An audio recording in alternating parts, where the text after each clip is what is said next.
Coast Guard vessels from China and the Philippines collided in the disputed waters of the South China Sea on Tuesday. I am very concerned, and Australia is concerned, about any unsafe and destabilising behaviour in the South China Sea. What happens in the South China Sea, in the Taiwan Strait, in the Mekong sub-region, across the Indo-Pacific affects us all.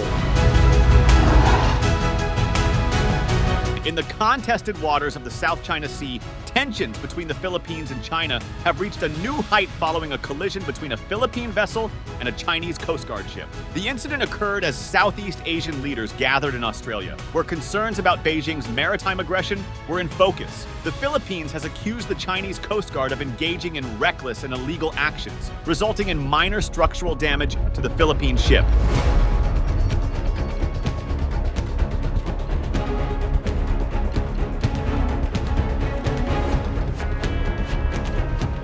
Video footage shared by the Philippines showed its crew rushing to insert a buffer between the colliding vessels.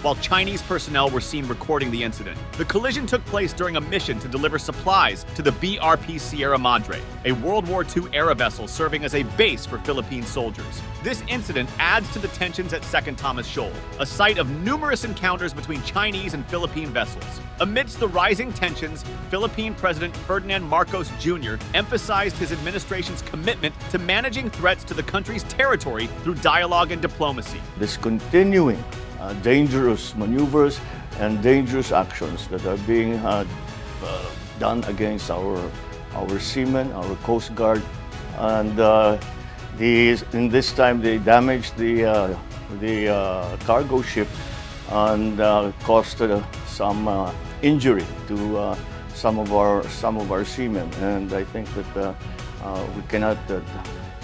we cannot view this in any way but in the most serious way. China, on the other hand, has accused the Philippines of illegally intruding into its waters and deliberately stirring up trouble. 3月5日，菲律宾2艘运补船、2艘海警船未经中国政府允许，擅自闯入中国南沙群岛仁爱礁邻近海域，企图向仁爱礁非法坐滩的军舰运送包括建筑物资、建筑材料在内的物资。中国海警依法对菲方船只采取必要管制措施，现场操作专业克制，合理合法。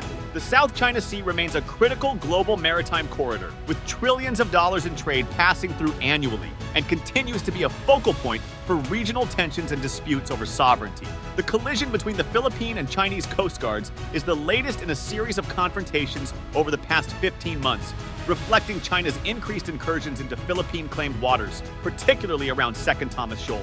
At the ASEAN-Australia Special Summit in Australia, President Marcos called for unity on the South China Sea disputes and emphasized the need to defend the Philippines' territorial integrity. Today, that peace, that stability, and our continued success have come under threat. Once again, we must come together as partners to face the common challenges confronting the region. Not one single country can do this by itself. No single force can counter them by themselves.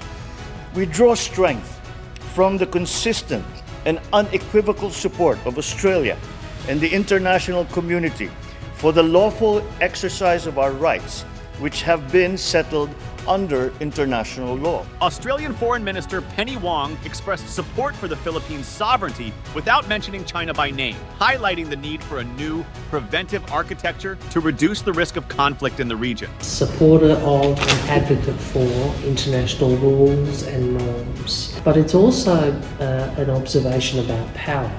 Because we're a middle power, we've never been in a situation where someone will just do what we want because we're a bigger power, right? We are a middle power that wants to make sure if there are disputes that they don't just depend on who's more powerful, who's economically or strategically. So we see rules and norms as mattering. That is why we have taken the position we have, not on individual claims. Australia has pledged $64 million in funding for maritime security for ASEAN countries, efforts to delimit maritime boundaries. Australia is fully committed to cooperating with you within the framework of ASEAN and through crucial bodies like the East Asia Summit and APEC.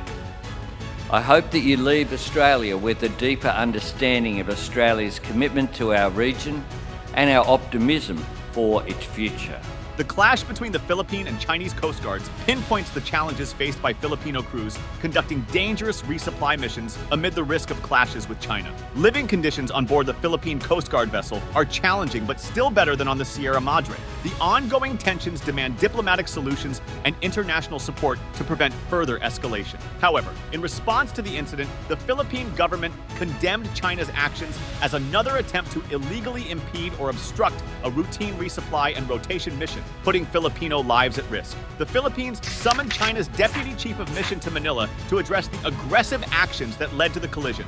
Second Thomas Shoal is a hotly contested territory, claimed by multiple countries, including Brunei, Malaysia, Vietnam, Taiwan, and China. The long-standing tensions in the South China Sea are expected to be a focal point at the summit of leaders from the Association of Southeast Asian Nations, ASEAN, and their Australian counterparts in Melbourne. Both the Philippines and Vietnam plan to voice concerns over China's aggressive actions in the region. Despite previous agreements to lower tensions, confrontations persist, raising fears of a conflict that could involve the United States, which has pledged to defend the Philippines, its oldest treaty ally in Asia.